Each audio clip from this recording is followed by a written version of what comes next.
Dan justru malah kita kecewa lah dengan keberjalanan 100 hari Prabowo Gibran, yang mana sebenarnya kalau kita tarik juga gitu Pak, kementerian hari ini kan juga diperbesar gitu, diperlebar dengan kalau tidak salah julukannya hari ini kan kabinet 100 menteri gitu.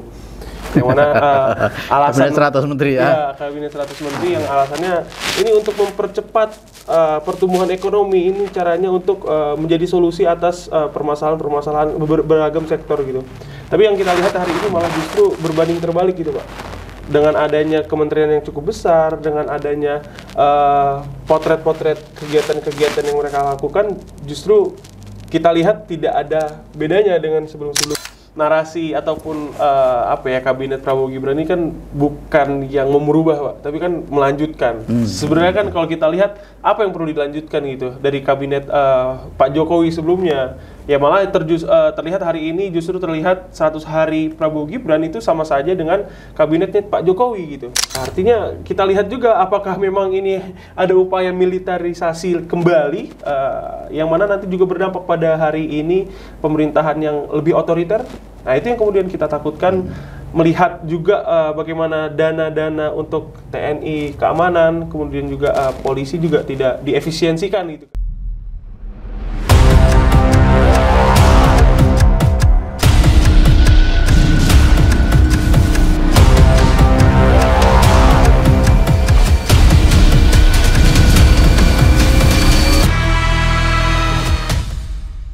Oke, assalamualaikum warahmatullahi wabarakatuh. Selamat sore, salam sejahtera untuk kita semua. Pemirsa Jateng Post TV, berjumpa lagi dengan saya Bijan Saidan dari channel YouTube Jateng Post TV, channel YouTube miliknya Koran Jateng Post di Semarang. Pada kesempatan hari ini, studio Jateng Post TV mendapat tamu istimewa, anak muda yang luar biasa, yaitu namanya Mas Aufa Atta Arik ya. Siapa? Arik. Presiden BEM namanya ya, istilahnya ya. Presiden BEM Undip Semarang. Yang beberapa hari yang lalu, tepatnya pada tepat 100 hari pemerintahan Presiden Prabowo Gibran itu, teman-teman BEM dari Undip yang digawangi Mas Atta Arik ini turun jalan kemarin ya. Kalau nggak salah akhir bulan ya, akhir bulan Januari ya. Karena 100 harinya kalau nggak salah kan tanggal 29 ya. Ya, 29 Januari. Teman-teman mahasiswa ini turun ke jalan, mereka menggaungkan tentang potret 100 hari pemerintahan Prabowo Gibran ini yang dinilai masih jauh dari harapan ya. Saya pengen bertanya kepada Ketua BEM Undip ini, kira-kira apa yang dipotret yang dianggap kurang dari pemerintahan Prabowo yang memang baru berjalan 100 hari, apa Mas kira-kira? Terima kasih Pak. Mungkin perkenalkan teman-teman yang hadir. Saya Aufa Atta Arik Auraki, biasa dipanggil Arik gitu. Sekarang menjadi Presma atau enggak Ketua BEM lah, Ketua BEM Universitas Diponegoro tahun 2025. Ya, kalau misalnya kita berbicara terkait dengan 100 hari Prabowo Gibran ya, tentu kemarin kita melakukan refleksi bersama gitu, yang kita laksanakan aksi besar gitu Pak. Memang kami Aliansi Mahasiswa Semarang itu menyorot beberapa aspek yang kemudian memang dalam hal ini pemerintahan Prabowo Gibran itu berjalannya belum tidak yang sebaik itu, tidak semulus itu dengan apa yang kemudian mereka gagas dan juga apa yang kemudian mereka janjikan dengan program-programnya. Apalagi kita lihat ya kalau ditarik lah permasalahan-permasalahan aspek-aspek ekonomi, sosial, hukum, kemudian aspek etika dan HAM lah yang kita lihat hari ini. Rasa-rasanya kebijakan-kebijakan yang dikeluarkan oleh pemerintahan Prabowo Gibran dengan kabinet merah putihnya itu kita rasa cukup tidak baik-baik saja, dan justru malah kita kecewa lah dengan keberjalanan 100 hari Prabowo Gibran, yang mana sebenarnya kalau kita tarik juga gitu Pak, kementerian hari ini kan juga diperbesar gitu, diperlebar dengan kalau tidak salah julukannya hari ini kan kabinet 100 menteri gitu.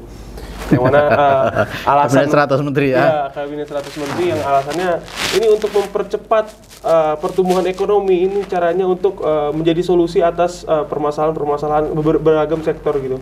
Tapi yang kita lihat hari ini malah justru berbanding terbalik gitu Pak. Dengan adanya kementerian yang cukup besar, dengan adanya potret-potret kegiatan-kegiatan yang mereka lakukan, justru kita lihat tidak ada bedanya dengan sebelum-sebelumnya gitu. Yang artinya memang ini yang menjadi salah satu permasalahan yang cukup pelik lah kita lihat dengan adanya kabinet yang cukup besar. Kabinet gemuk ya. Kabinet gemuk itu yang zaman pertama. Jokowi itu kalau nggak salah 34 itu maksimal, Pak. Sekarang ini kayak 48 ya. 48. Masih ditambah wamen-wamen ya. Ada wamen, ada utusan khusus, staf-sus ya. Ada DPA. Kalau semangat penghematan harusnya itu dihindari ya. Ya. Nah itu mungkin itu yang pertama kami lihat. Kemudian juga terkait dengan makan bergizi gratis gitu. Ya mungkin ini juga kaitannya dengan ekonomi lagi gitu kan Pak. Ya hari ini teman-teman mahasiswa di Semarang kemarin sempat berdiskusi bahwasannya memang secara hakikat ataupun esensi makan bergizi gratis itu di beberapa daerah itu merasakan oh ini ada sisi positifnya. Masyarakat di sana mendapatkan apa ya bahasanya nutrisi ataupun ya hak-hak mereka yang mungkin sebelumnya mereka tidak bisa gitu mendapatkan makan bergizi yang gratis. Tapi kita lihat juga apakah makan bergizi gratis ini sangat amat urgensi untuk hari ini diterapkan di dalam negara Indonesia gitu. Karena ya balik lagi dengan ekonomi dan juga efisiensi anggaran ataupun anggaran untuk makan bergizi gratis ini apakah memang sudah dapat mampu dilakukan secara serentak di negara Indonesia. Sempat kita lihat kemarin di berita juga kalau tidak salah Menko Pangan gitu Pak Zulkifli Hasan ya kalau tidak salah menyampaikan bahwasannya dana MBG ini cuma cukup sampai 6 bulan saja gitu. Artinya memang tidak dapat yang konsisten diberlakukan di beberapa daerah. Artinya ini perlu dikaji kembali, dilihat kembali apakah memang kebijakan terkait dengan makan bergizi gratis ini sudah tepat sasaran Pak. Ataupun memang makan bergizi gratis ini bisa dilakukan namun tidak setiap hari ataupun seperti apa gitu. Sehingga daripada itu perlu dilakukan evaluasi kalau kemarin teman-teman melihat. Di satu sisi kita tidak 100% menolak makan bergizi gratis gitu Pak. Karena ya mungkin ada beberapa sisi positifnya yang diterima. Tapi kalau misalnya kita melihat dengan kacamata ekonomi dan anggaran cukup besar dan juga cukup membebani negara. Itu yang kedua. Kemudian juga hari ini kita lihat kebijakan-kebijakan yang dikeluarkan oleh pemerintahan Prabowo Gibran ini kadang-kadang unik gitu Pak. Kalau kita lihat salah satu contohnya kemarin tentang PPN 12% gitu. Yang mana dikeluarkan oleh Kementerian Keuangan gitu ya. Tiba-tiba diubah dan datanglah sosok pahlawan gitu kan. Bahwasannya kebijakan pajak ini tidak dinaikkan. Nah itu kan kita lihat bagaimana hari ini kebijakan yang dibuat oleh pemerintahan Prabowo Gibran ini kayak apa ya Pak?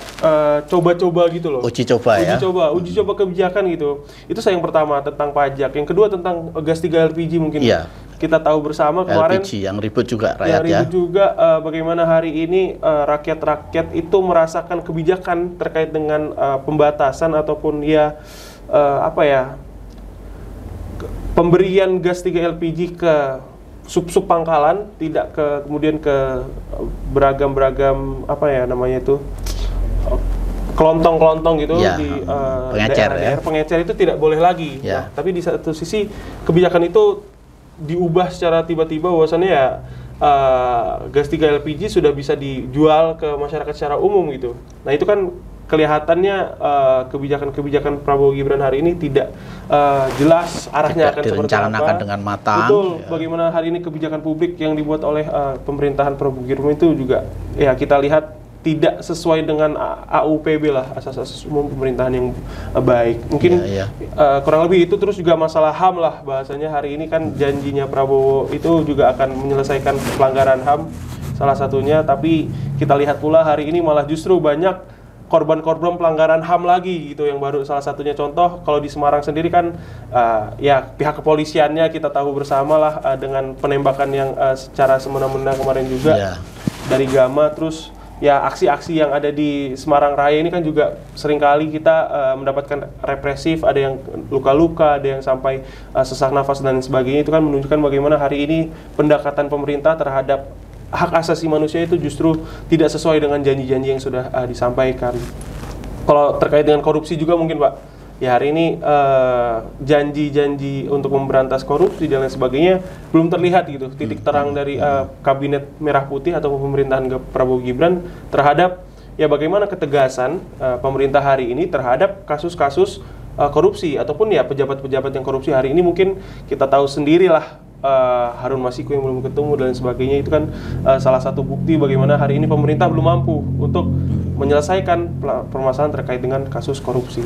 Mungkin secara garis besar itu sih, Pak. Mas, kira-kira kenapa Pak Prabowo Gibran ini yang sebetulnya kemarin digadang-gadang oleh rakyat menjadi pemimpin yang lebih baik dari sebelumnya ya, tapi nyatanya juga hari ini kita melihat beberapa kebijakan saja di 100 hari itu sudah banyak yang menimbulkan keonaran-keonaran yang tidak sesuai harapan rakyat sebetulnya ya. Masalah gas, kira-kira kenapa itu Pak Prabowo tidak seperti harapan itu? Padahal kemarin kan dipilih rakyat Indonesia dalam rangka juga supaya ada perubahan gitu loh. Kalau kita lihat sebenarnya narasi ataupun kabinet Prabowo Gibran ini kan bukan yang merubah, Pak, tapi kan melanjutkan. Sebenarnya kan kalau kita lihat apa yang perlu dilanjutkan gitu dari kabinet Pak Jokowi sebelumnya, ya malah terlihat hari ini justru terlihat 100 hari Prabowo Gibran itu sama saja dengan kabinetnya Pak Jokowi gitu. Ya kebijakan-kebijakannya tidak berpihak kepada rakyat kecil gitu, malah justru kebijakan-kebijakan yang dibuat itu tidak jelas gitu arahnya akan kemana gitu.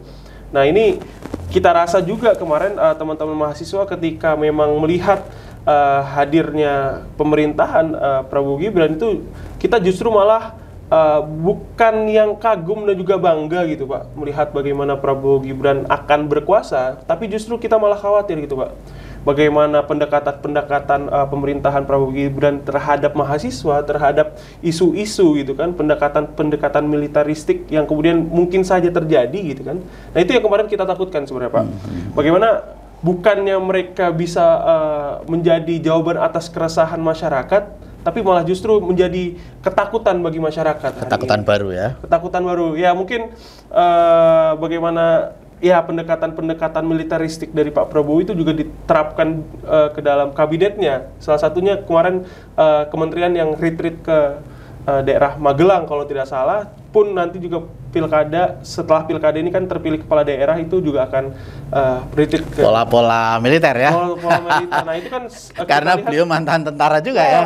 Itu kan kemarin kita membahas bagaimana hal-hal itu yang kemudian menjadi ketakutan bagi mahasiswa, khususnya mahasiswa ya. Iya, bagaimana akan kembalinya militerisme ya. Militerisme yang kita takutkan juga akan menjadi neo orba baru lah, bahasanya seperti itu.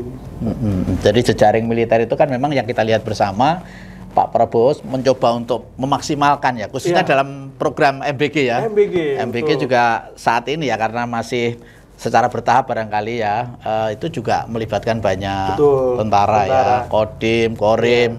Artinya itu yang oleh teman-teman mahasiswa ditengarai ini lama-lama arahnya ke militeristik lagi gitu ya.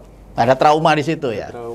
Ya karena kita lihat ya hari ini pemosisian pos-pos penting di jajaran kabinet Prabowo Gibran juga diisi oleh orang-orang militer. Salah satunya kemarin dari Bulog kalau tidak salah itu diisi orang-orang militer. Nah, artinya kita lihat juga apakah memang ini ada upaya militerisasi kembali yang mana nanti juga berdampak pada hari ini pemerintahan yang lebih otoriter. Nah itu yang kemudian kita takutkan, melihat juga bagaimana dana-dana untuk TNI keamanan, kemudian juga polisi juga tidak diefisiensikan gitu kan. Nah, itu kan menjadi salah satu ketakutan untuk mahasiswa tersendiri lah, apalagi dari teman-teman Semarang Raya. Sebenarnya itu sih Pak yang kemarin kita lihat.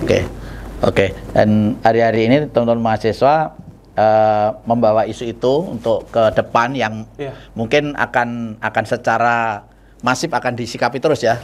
Tentu Pak. Karena ya hari ini dengan 100 hari Prabowo Gibran, dengan keberjalanan kabinet merah putih, kita lihat juga sebentar lagi akan ada kepala daerah yang sudah akan dilantik gitu. Ini menjadi salah satu pemantik kita lagi lah bahasanya untuk kemudian mengeskalasikan gerakan kita ke depan, melihat hari ini kebijakan-kebijakan yang dikeluarkan justru malah belum ada sisi positif yang kemudian benar-benar berpihak pada masyarakat kecil. Ya hari ini apabila dilihat kebijakan-kebijakan yang dikeluarkan justru malah memberikan penderitaan terhadap masyarakat kecil, efisiensi anggaran terhadap dana pendidikan, kemudian ke kementerian-kementerian yang mana nantinya mereka di PHK gitu kan. Saya kemarin sempat lihat Pak di salah satu sosial media gitu ada berita kalau misalnya pekerja di salah satu instansi itu hari terakhir bekerja gitu, kalau nggak salah di stasiun televisi salah satu di Jogja ya. Di Jogja itu saya lihat apakah viral sekali itu. Iya, apakah efisiensi anggaran ini benar-benar untuk masyarakat, untuk negara dengan baik, atau justru malah untuk mendanai hal-hal yang tidak penting. Nah, itu kan kita lihat hari ini bagaimana ya kebijakan efisiensi anggaran ini justru malah berdampak pada hajat hidup orang banyak, salah satunya ke pendidikan juga seperti itu. Apalagi kalau misalnya sebetulnya Pak Prabowo punya mimpi besar untuk menaikkan ekonomi kita 8% ya. 8%, betul. Tapi kalau melihat hari ini diawali dengan penghematan anggaran, terus kemudian penghematan anggaran di kementerian dan semua lembaga pemerintah itu nanti akhirnya kan berefek juga ke efek dominonya kan kegiatan ekonomi swasta ya. Betul, Pak. Mana mungkin bisa akan bertumbuh, justru mungkin turun tuh bisa jadi ya. Iya, kita lihat juga memang ini dampak ya mungkin dengan koalisi gemuknya Prabowo Gibran ya hari ini, apalagi sudah ada desas-desus akan ada koalisi permanen gitu kan, yang mana memang hari dengan ini Kim ya, dengan Kim plus-plusnya sepertinya ya. Itu kita lihat ya bagaimana mereka ini berorkestrasi itu saling bahu-membahu lah untuk mewujudkan negara yang tidak berpihak kepada masyarakat kecil gitu. Apalagi dengan kebijakan-kebijakan yang ditekan hari ini, justru malah kita tidak yakin bagaimana nanti keberjalanan 1 tahun ataupun 2 tahun ke depan gitu, Prabowo Gibran ini dapat mewujudkan ekonomi yang bertumbuh 8%. Karena ya hari ini kita lihat juga bagaimana proyek IKN pun mangkrak, Pak. Dengan tidak adanya investasi ataupun investor yang masuk ke dalam Indonesia, ataupun memang negara ini sudah tidak ada duitnya gitu tidak ada anggaran, tidak ada anggaran, APBN-nya dikuras dan lain sebagainya, hutang sangat amat besar gitu kan, peninggalan Pak Jokowi, sehingga daripada itu kami juga merasa dengan adanya keinginan untuk meningkatkan ekonomi 8%, rasa-rasanya belum dapat mampu dilihat untuk masa-masa saat ini sih, Pak. Oke, Mas. Kalau penjelasan teman-teman mahasiswa memotret 100 hari ya, 100 hari kan memang belum apa-apa ya. Tetapi kan paling tidak rakyat bisa melihat dalam program 100 hari dengan kabinet yang gemuk itu. Kira-kira evaluasinya teman-teman mahasiswa di antara para menteri itu kira-kira semuanya bekerja dengan on the track atau banyak yang sebetulnya malah justru harus dievaluasi atau bagaimana? Iya. Ini juga kemarin jadi pembahasan kami pada saat konsolidasi dan juga melakukan poin-poin tuntutan ya, kita meminta untuk pemerintahan kabinet Prabowo Gibran ini mengevaluasi menteri-menteri yang tidak menjalankan tugasnya dengan baik. Ya mungkin apabila dilihat 100 hari itu belum waktu yang cukup efektif menjalankan program gitu, Pak. Namun kita bisa lihat hari ini beberapa menteri ataupun kementerian yang berjalan 100 hari ini belum secara baik, malah justru tidak sesuai dengan apa yang kemudian menjadi tugas dan kewenangan dari kementerian itu sendiri ya. Salah satunya mungkin yang kita tahu lah, Pak, Menteri HAM gitu, Natalius Pigai, yang saya rasa ini menteri yang bercanda dan tertawa terus gitu, Pak, tidak mengerjakan tugas gitu. Karena ya ketika hadir di DPR, kemudian berstatement di media, saya rasa dia tidak tahu apa yang kemudian akan dikerjakan oleh Kementerian HAM ini. Iya. Ya kan? Termasuk yang dievaluasi DPR sampai 100 hari belum kerja 100 hari belum kerja ya. Dengan santainya dibilang, ya saya juga tidak tahu akan mengerjakan apa, kalau tidak salah dia menyampaikan seperti itu kan. Sehingga ya salah satunya itulah Kementerian HAM yang kemudian bisa dievaluasi gitu, Pak. Apalagi ada kementerian yang lain lagi? Kalau kemarin catatan kita ada Kementerian HAM, kemudian ada Kementerian ESDM, ya mungkin dengan Pak Bahlil itu dengan ya gaya-gayanya dan juga mungkin kebijakan gas 3 kilo kemarin itu bikin depo juga ya, menyengsarakan rakyat sampai hari ini masih susah cari gas. Nah itu mungkin bisa dievaluasi juga gitu, bagaimana keberjalanan dari Menteri Bahlil Lahadalia lah seperti itu, karena ya jadi perhatian betul karena kebijakan gas 3 kilo itu sangat amat mencederai hak-hak masyarakat kecil lah. Jadi ada catatannya dari mahasiswa, ada beberapa kabinet atau menteri yang mesti harus dievaluasi. Betul. Ya. Kemudian juga ada Menteri Yandri Susanto gitu yang mungkin di awal tahun awal menjabat kemarin itu sudah melakukan tindakan yang tidak sesuai. Gitu. Menteri Desa kalau nggak salah. Kemendes kalau nggak salah. Kemendes itu kemarin menyalahgunakan kewenangannya itu untuk mengadakan acara gitu kan.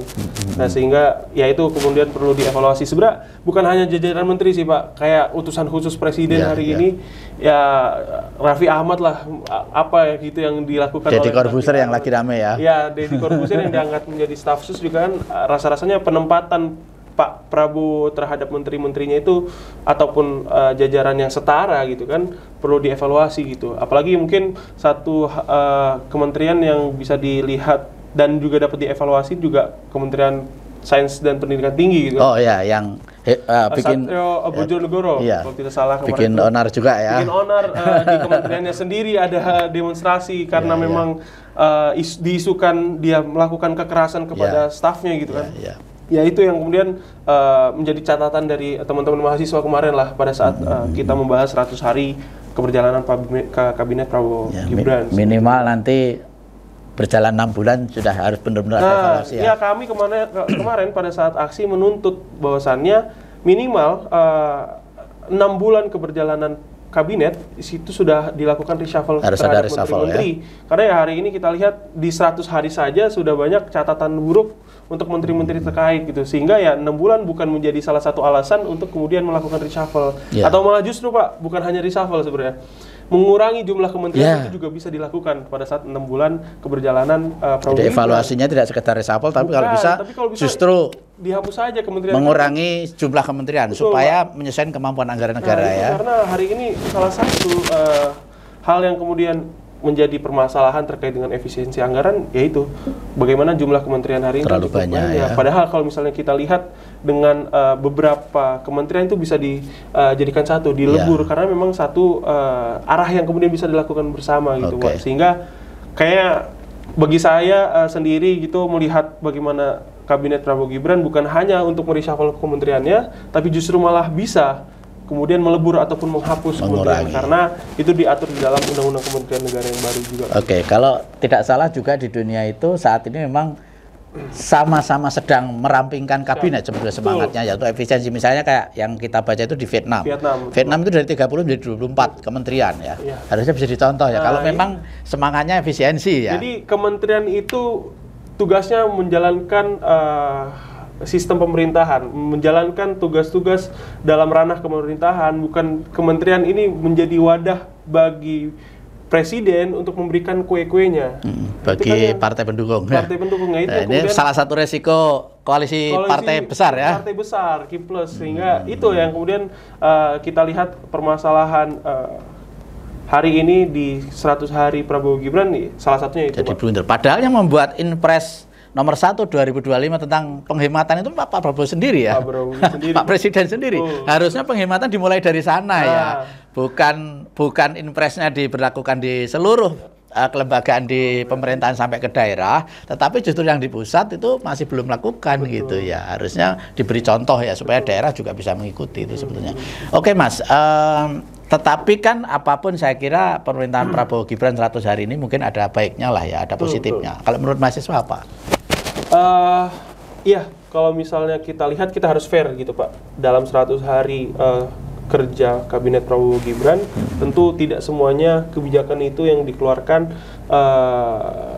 buruk atau ya kan ada penghapusan utang UMKM misalnya. Ya, saya rasa salah satunya kebijakan-kebijakan yang berkaitan dengan apa ya kemarin tuh saya kalau tidak salah melihat makan bergizi gratis itu ya itu sebetulnya bagus itu Pak, sebetulnya bagus ya, tapi untuk peningkatan gizi ya, tapi mungkin perlu harus secara bertahap karena lagi-lagi melihat anggaran kan. Iya betul Pak, jadi supaya pos-pos anggarannya lain tidak terganggu maksudnya ya. Tapi itu bagus ya, bagus. Itu pemilihan terutama di daerah ya mungkin satu hal yang bagus. Kemudian apa ya kalau bisa dikatakan kebijakan-kebijakan hari ini ya pada akhirnya akan bagus gitu Pak. Tapi di awal itu jelek gitu.